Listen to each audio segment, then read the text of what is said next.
Nhìn chọc vui này nha cô chú ơi. Miếu miếu, sao nghe meo là miếu.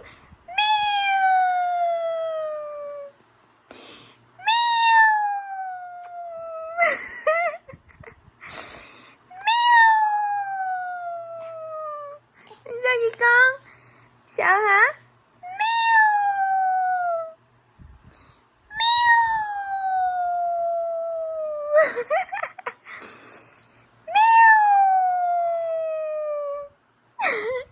Vô đi, vô đi, vô đi.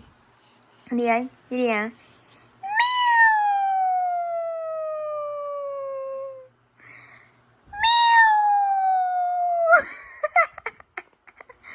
Vô đi, vô đi.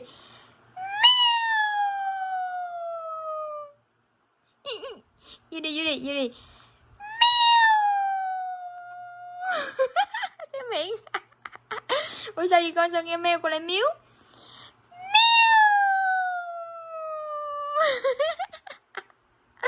Vô đi, vô đi.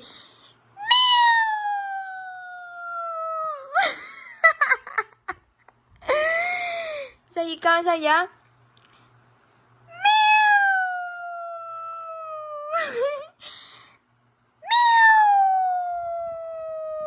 Ủa hết miếu rồi.